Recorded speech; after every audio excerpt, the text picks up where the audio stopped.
Good afternoon, everyone, and welcome to the David C. Baum Memorial Lecture on Civil Liberties and Civil Rights. Endowed in 1973 by his family and friends, in his memory and at his request, this lecture series has served as a testament to the life's work of Professor David Baum.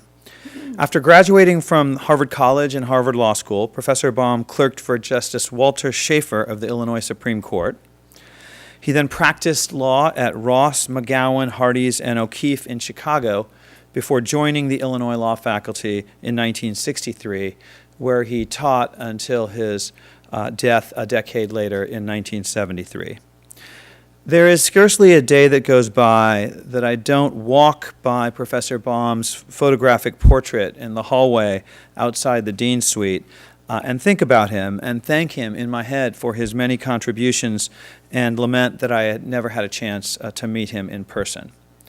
Throughout its history, this lecture series has hosted the greatest thinkers on important legal issues of the day, and it is a fitting memorial to a man whose unrelenting intellectual vigor and moral commitment made his presence in the world of law invaluable. Today's lecture is another great installment in this tradition, and we are delighted to present it to you today. In particular, we are honored to welcome University of Virginia President Teresa Sullivan, who will talk about free speech after Charlottesville, a topic of tremendous importance and urgency on college campuses, especially campuses of great public universities like Illinois and Virginia. I know I spend a fair amount of time thinking and writing about such issues, both as an administrator and as a scholar, and I am eagerly looking forward to President Sullivan's insights. With us today to introduce President Sullivan more formally is our own esteemed leader at the University of Illinois, Chancellor Robert Jones. Chancellor Jones has been in his position here at the Urbana-Champaign campus for about a year and a half and is carefully but inexorably making his mark. We are extremely fortunate to have him and his vision for what a great land-grant university should be and should do in the 21st century guiding us. So with that, let me turn it over to Chancellor Jones. Thank you. Thank you, Dean Amar, and good afternoon, and welcome to the Spring 2018 David C. Baum Memorial Lecture on Civil Liberties and Civil Rights. Today is my great honor and pleasure to welcome Teresa Sullivan, the President of the University of Virginia. President Sullivan, as we all know, is a respected scholar in labor force demographics, the author and co-author of 6 books and many scholarly articles. Her most recent research has focused on the measuring of productivity in higher education. President Sullivan came to UVA from the University of Michigan, where she was the provost and executive vice president for academic affairs. And prior to her work at Michigan, President Sullivan was the executive vice chancellor for academic affairs for the University of Texas System, a position she held from 2002 until May of 2006. President Sullivan and I both share the great pleasure of having the opportunity to work with this guy called Mark Yudof, and so that's one of the things that we share in common. Since taking office in 2010, she has led UVA through a period of significant progress. In the fall of 2012, she launched a planning effort to provide a roadmap for the university's future while gathering input from more than 10,000 alums, parents, students, faculty, and staff, and others. This effort produced a new strategic plan for the university. The plan is called the Cornerstone Plan. President Sullivan is leading the university's bicentennial commemoration, which began in October of 2017. She is a graduate of Michigan State University's James Madison College and earned her doctorate degree in sociology from the University of Chicago, and she is a fellow of both the American Academy of Arts and Sciences and the American Association for the Advancement of Science. President Sullivan University lies just about 700 miles to the east of here. But while geography may separate us, as we all were so sadly reminded this past summer that mountains, miles, and state borders cannot insulate us from the tragedy and the loss and the impact of human decisions and actions. The events of August 11th and 12th, along with the debate and the discussion that both preceded and followed them, have led us all in higher education to reevaluate our policies and our practices around speech and expression. We are universities, and among our most fundamental value is the belief that the way to discovery and progress is found through open, honest, and free discourse, even if the ideas presented may be uncomfortable or disruptive. How do we reconcile this when we seem to see our most sacred freedoms seemingly co-opted or corrupted by hate, violence, bigotry, and intolerance? I believe that this question, or perhaps more importantly, how we answer this question, is going to define the future of higher education. This is the most critical issue facing our universities today, and it is truly a great pleasure and privilege to welcome President Sullivan to help us find the way forward together. Terry, welcome. We're very pleased to have you with us today. Thank you. Thank you very much.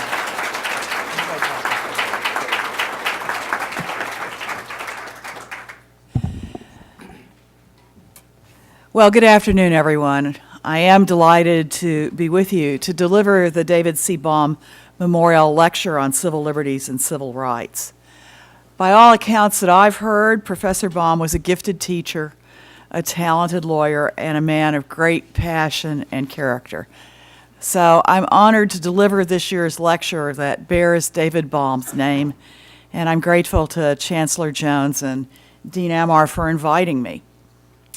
Many of you also know my husband, Doug Laycock, and I bring you greetings from Doug. We both have roots in Illinois. My mother's family is from Stark and Bureau County, and Doug's family is from rural Macoupin County. I spent my undergraduate internship here on this campus at the Survey Research Laboratory.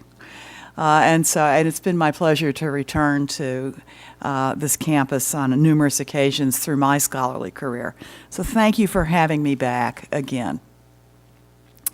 Almost exactly 6 months ago, events occurred on the grounds of the University of Virginia and in downtown Charlottesville that drew global attention to our changing national debate about free speech. If you followed the news that weekend, you know how the events unfolded. Late on the night of Friday, August 11th, white supremacists, neo-Nazis, and alt-right protesters carrying torches marched through UVA's grounds, intimidating bystanders and eventually clashing with a small group of students and members of our community. There were violent altercations after the march, subsequently shut down by the police, declaring an unlawful assembly. There were minor injuries reported. The one hospitalization that night was a UVA police officer who was injured while trying to make an arrest. The next day, a Unite the Right rally had been planned for downtown Charlottesville, and it included many of the same people who had marched on UVA's grounds the night before, but augmented by hundreds of additional protesters and counter-protestors who poured into the city. The alt-right leaders had received the permit for the rally, ostensibly to protest a Charlottesville City Council decision to remove a statue of Confederate General Robert E. Lee from a city park. This is a small city park about 1 block square, and it was to be the locus of the rally. But any notion of a peaceful protest quickly degenerated into chaos.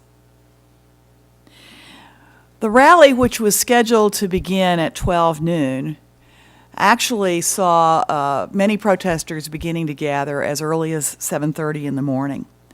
And even before the rally began, protesters had begun clashing with counter-protesters, leading to outbreaks of violence. By 11 a.m., Virginia's governor had declared a state of emergency.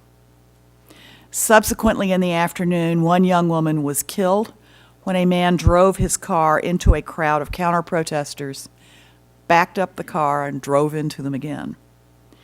Besides the one woman who was killed, many others were injured. Our hospital immediately went into a mass casualty situation to care for the most seriously injured from that event. 2 Virginia State Police troopers lost their lives in a helicopter crash in Charlottesville that same afternoon. These events on August 11th and 12th created one of those breakpoint moments in our national consciousness, a moment that divides time into 2 parts, before and after. And that's why the theme of my talk today is free speech after Charlottesville. I'll discuss how those events in Charlottesville have shaped our debate about free speech, how they've led to discussions about hate speech and violence within the context of the First Amendment, and how they've changed the way that UVA and other universities prepare for public assemblies on our campuses. This last point is critical because more and more in this era of political divisiveness, there's a clash between expressive behavior by opposing groups and the university's obligation to maintain safety.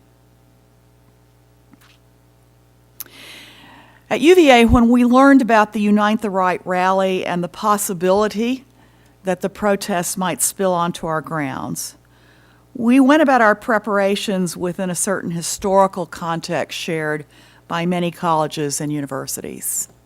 Let me say a word about that first.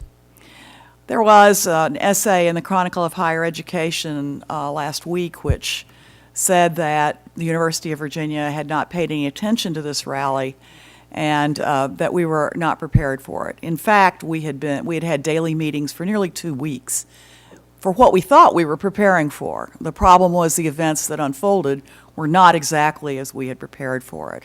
Leave was canceled for all our police officers. They were all on 12-hour shifts. We had arranged for our emergency operations center to open early Saturday morning. And we had a lengthy teach-in planned beginning at noon to provide people an alternative place to go to discuss some of the underlying issues in a different context. Needless to say, when the governor declared a state of emergency, we had to cancel those events. So for decades, peaceful protests have played out on college and university campuses across the country. Our policies and practices have largely been shaped by the experience in the civil rights era and the Vietnam era of protests on campuses. As bastions of free speech, the universities are natural gathering points for such expressions of the First Amendment. And those generally peaceful protests are the type of events universities have mostly experienced and prepared for, at least since the 1960s. They're also the type of protest our police prepared for. The violence of August 11th and 12th marked a new day for us and for other universities around the country that were watching what happened. These events have required a radical shift in our mental framework. In our policies and our planning, we need to prepare for situations in which demonstrations spill over into intimidation and violence. We also need to prepare for counter-demonstrations and for the likelihood that the counter-demonstrators will seek to exercise the heckler's veto. Our policies have to help us prevent the spillover into violence. Our planning must prepare us to act decisively if such spillover threatens to happen. And always we have to remember how we will protect the safety of the people who are at our universities, even if there are those who have come there to threaten that safety. Looking back at the events that happened on UVA's grounds in August, we identified several themes we might characterize as lessons learned, and I'd like to share those with you today. In the aftermath of the events, we held several hot washes of our emergency preparedness team. We hired an external consultant to look at our police, their staffing, their practices, their training. And I created a working group led by our law school dean, Risa Gayabov, to have a look at our policies and procedures. So here are three themes that I think come from what we have done so far. The first theme relates to engagement. In the future, we want to be more proactive in our engagement with potentially disruptive groups that plan to come to our grounds. That means being more aggressive in intelligence gathering through social media monitoring and other channels. We thought we had the best social media intelligence gathering available on August 10th. We learned on August 11th that we were wrong about that. By keeping our ear to the ground more effectively, we think we can learn more and prepare better. A second theme refers to training. UVA officials already participate in online training programs for emergency preparation and response through FEMA. We conduct tabletop exercises every semester for emergency scenarios with a critical incident management team. To be prepared for future events, we want to expand and enhance our training programs, working with community partners in Charlottesville and the surrounding counties. And we need to provide different training for our police, particularly on how effectively to separate protesters and counter-protesters, even in times when you didn't have advanced preparation and the ability perhaps to erect the physical barriers you might do if you had plenty of time to plan. There's a third theme that relates to communication. We see opportunities to be more effective in our communications, both internally and externally, than we were as the events unfolded in August. A final theme relates to planning. In the future, we want to plan more effectively for the various contingencies that could occur as events unfold. Part of this work is to have policies and procedures in place that are adaptable as circumstances shift. We may never see another event exactly like the one that occurred in August. We hope we won't. But we need policies and tools that are adaptable for the next event, whatever form it may take and however it may evolve. It's a commonplace in military history to talk about the folly of preparing for the last war. We don't want to be in the position of preparing for the last war. Soon after the August events, we took two policy actions that may help us prevent similar events in the future. One action was to make UVA's policy that restricts open burn and open flames enforceable. We also made it a university regulation, which gives it the force of state law in Virginia. The change from policy to regulation, and also changing the wording of the policy to make it more enforceable, means that it can be enforced by our police, and it carries the effect of state law for those who violate it. A second action was to recognize UVA's academical village, which was Thomas Jefferson's name for the historic lawn and its surrounding buildings, as a facility, just as we recognize academic and athletic buildings and other outdoor venues as facilities. Under the Code of Virginia, we are permitted to restrict weapons from facilities, but not from our open-air grounds. And so this change allows us to prohibit weapons inside the academical village. We are working to revise our current procedures around time, place, and manner regulations. That would let us limit disruptive behavior by instituting some reasonable provisions. But we want to do this in a way that preserves the open environment and the free exchange of ideas that we value, even as we seek to prevent disruption, preserve order, and preserve safety. We believe that these provisions will let the university retain its focus on our core missions of education, research, and patient care without exhausting our resources to promote and protect the activities of outsiders who may come to be intentionally disruptive. We have created and are in the process of hiring for a newly created position called an Associate Vice President for Safety and Security. Working closely with our federal and state partners, this person will oversee the University Police Department, our Office of Safety and Emergency Preparedness, and the public safety aspects of the Office of Environmental Health and Safety. We hope these measures will help us be better prepared in the future. The people who organized the August 11th and 12th events have already announced they intend to return to Charlottesville on the first anniversary of these events. And so being prepared is not just a fond hope, it's a necessity. Now, just as the August events in Charlottesville reshape the way we prepare for potentially explosive events on our campuses, these events are also shaping the debate about free speech on college campuses. This debate has been going on for a long time, but it has perhaps not been quite so heated since the Vietnam War protests of the late 1960s and early 1970s. In recent years, the free speech battles have often involved controversial speakers who have been invited and then disinvited or sometimes shouted down in their campus speaking engagements. There are examples everywhere. So back in 2015, the feminist activist Angela Davis was disinvited from speaking at Texas Tech after college Republicans launched a petition to block her appearance. Also in 2015, Suzanne Venker, a well-known critic of feminism who stands on the opposite end of the left-right spectrum from Angela Davis, was disinvited from speaking at Williams College after student protests.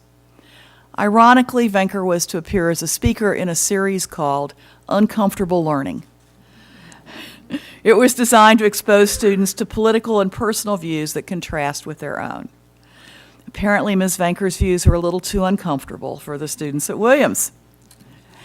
That same year, the singer-songwriter Common was disinvited from speaking at Keene University's graduation ceremony after an outcry from law enforcement officials who complained that the lyrics of one of his songs glorified violence against the police. In the early months of 2017, officials at Berkeley, citing fears for safety and security, canceled speeches by right-leaning speakers David Horowitz, Ann Coulter, and Milo Yiannopoulos. Following the cancellation of the speech by Yiannopoulos, the President of the United States, in a tweet, threatened to cut the school's federal funding as punishment. And the federal government has remained interested in the free speech debate ever since. Senator Orrin Hatch this week introduced an amendment to the Higher Education Act, which will be taken up in the Senate this year and is shepherded by Senator Lamar Alexander from Tennessee. And this provision, which applies only to public universities, would provide a cause of action for denying speakers the right to speak, and that cause of action would include attorney's fees if the plaintiffs prevail. In 2017, following the Berkeley cancellations I just mentioned, two conservative groups sued the university, alleging administrators restricted their free speech by derailing those events. A judge dismissed their suit but allowed them to file an amended complaint. Just last month, the Justice Department filed a statement of interest siding with the two conservative groups, stating that administrators had intentionally forced the cancellation of the events. In a court filing, Justice Department lawyers said the groups were correct in pleading that Berkeley had violated their First Amendment rights, and the government was getting involved in this case because, to quote the filing, the government has a significant interest in the vigilant protection of constitutional freedoms in institutions of higher learning. The federal government's not the only ones getting involved in the free speech debate. In another development, we've seen efforts by state legislatures to regulate free speech on campus. These events involving controversial speakers are not only disruptive on college campuses. At a time when college budgets are already constrained, these events are expensive. When the white nationalist Richard Spencer came to speak at the University of Florida last October, school officials estimated they would spend $500,000 on security.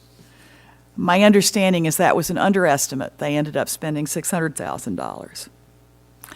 During fiscal year 2017, Berkeley spent almost $900,000 on protest management. Just last week, college Republicans at the University of Washington sued the university over the school's plan to charge the group $17,000 in security fees for a rally featuring a conservative speaker. A federal judge temporarily blocked the university from issuing a bill for the security fee to the students.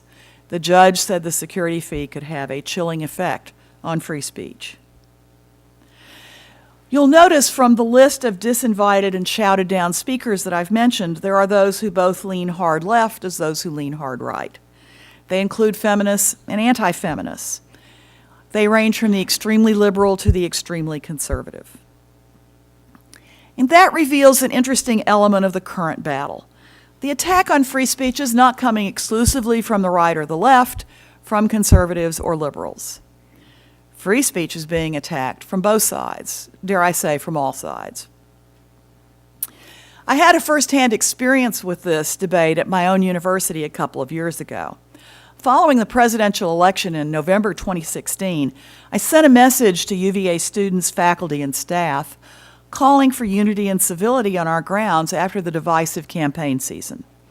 And by the way, I had prepared to send this message regardless of who won the election, because it was clear that divisiveness would continue no matter who became president.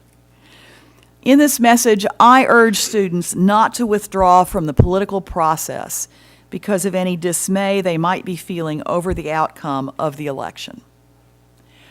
When our national presidential elections are spaced 4 years apart, it means that every time one occurs, it will have been the first time the undergraduate student body has voted for president. Therefore, I wanted our students not to feel discouraged by the outcome, no matter which way they had themselves voted or their families had voted. I included a Thomas Jefferson quote that spoke to their future roles as servants and leaders in our country's government.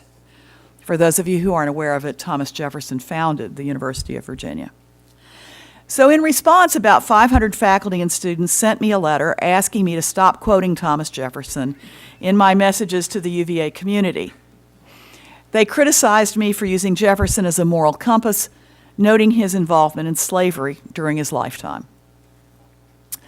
In my response to their letter, I made the point that quoting the words of Jefferson or any historical figure does not imply an endorsement of all the social structures and beliefs of his time, such as slavery and the exclusion of women and people of color from university life.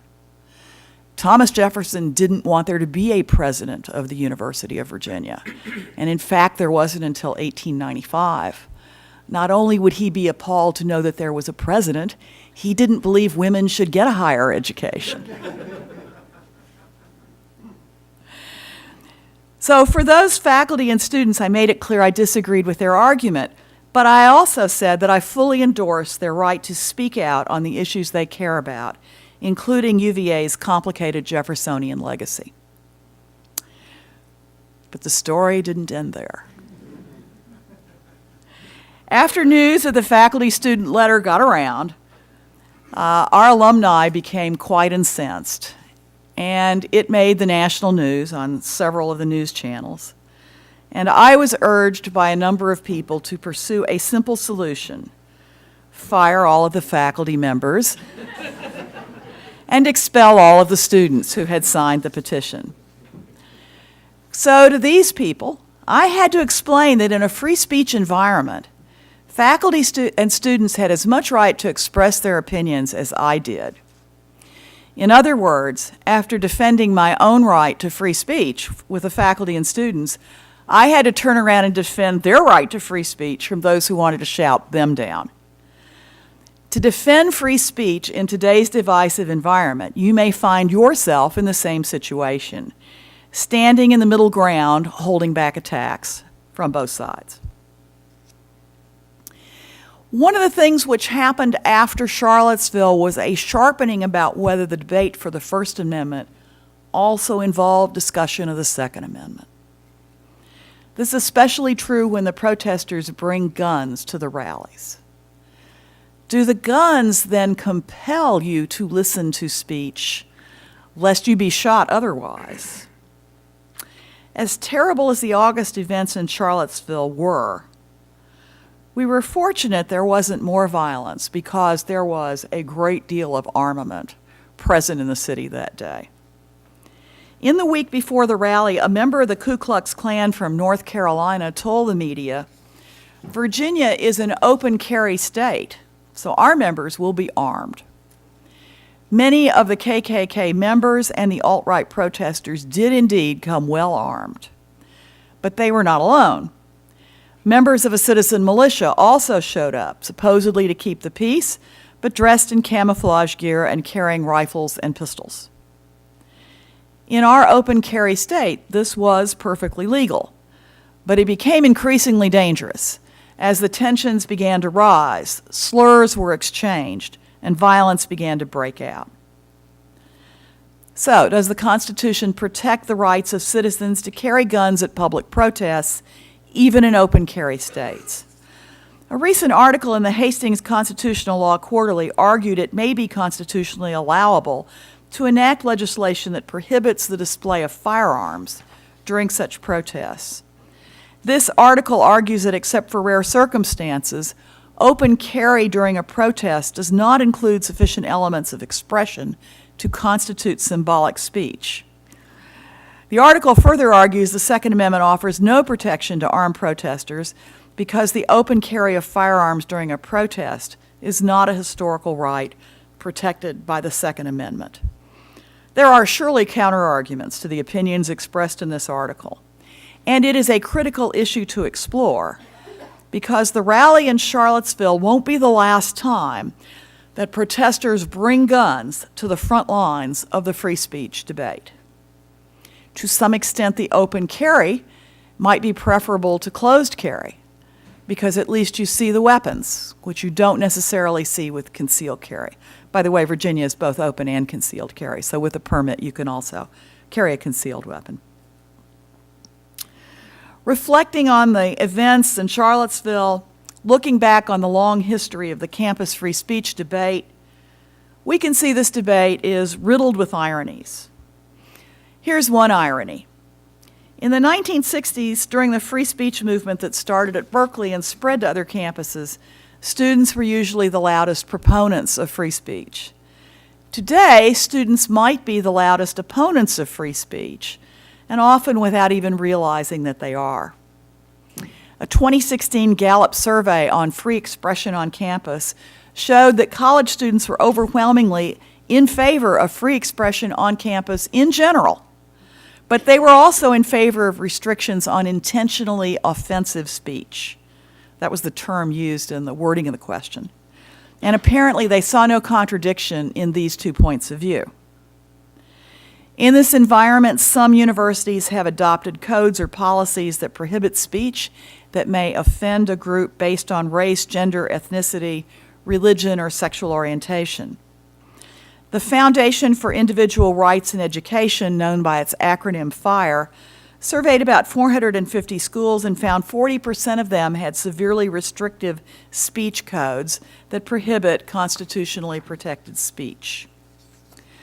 We need to remember and we need to remind students that the First Amendment protects all speech, with a very few exceptions, such as physical violence, creating a hostile workplace environment, intimidation and threat. But this does include speech that some may consider intolerant and offensive, even though it doesn't come under one of the exceptions. In the 1960s, Berkeley Chancellor Clark Kerr created a major stir when he lifted a ban that kept communist speakers off the Berkeley campus. He explained the decision by saying this: "The university is not engaged in making ideas safe for students. It is engaged in making students safe for ideas. Thus, it permits the freest expression of views before students, trusting to their good sense in passing judgment on these views. Only in this way can it best serve American democracy." The core principles of American democracy are at the heart of this issue, but the free speech battle, I should say, is not waged only in the United States. It's become a global debate. The Minister of Universities in the United Kingdom sounded a lot like Clark Kerr last fall when he announced the creation of a new regulatory office whose job is to make sure universities are not restricting free speech. The new office has power to fine universities if they fail to commit to free speech in their government documents.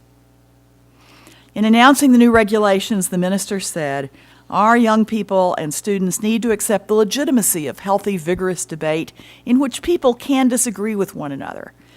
That's how ideas get tested and prejudices exposed. If we protect college students today from opposing views and diverse perspectives through speech codes or other restrictions on free expression, we do them a great disservice because we're leaving them unprepared for the intellectual fray they will enter the moment they step off campus." John Stuart Mill may have said it best in his essay on liberty. He expressed it this way, and this is a somewhat long quote: "He who knows only his own side of the case knows little of that.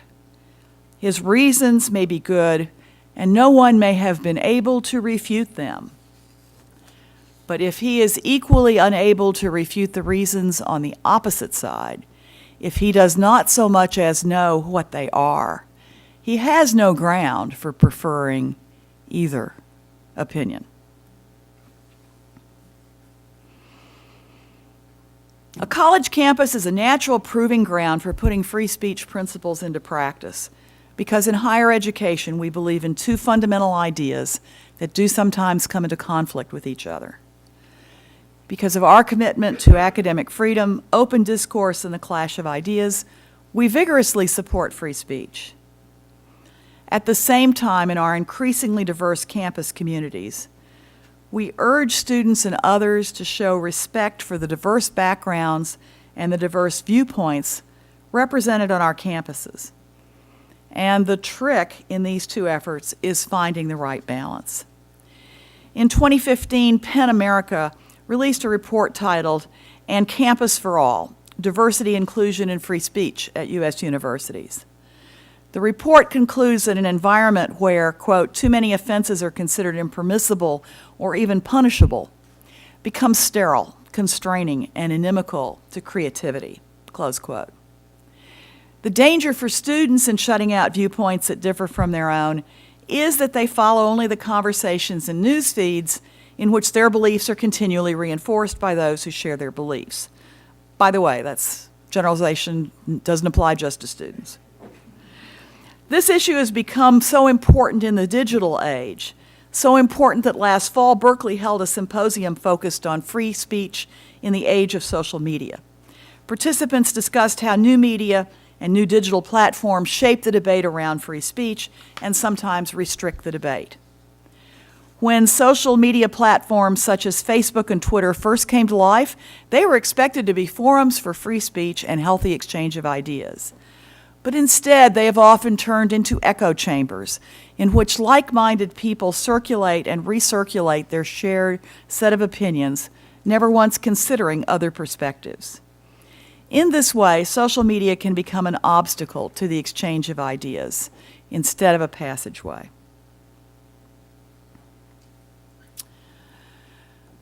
So, having established my constitutional right to quote Thomas Jefferson earlier in these remarks, I'm going to close these remarks by quoting him one last time.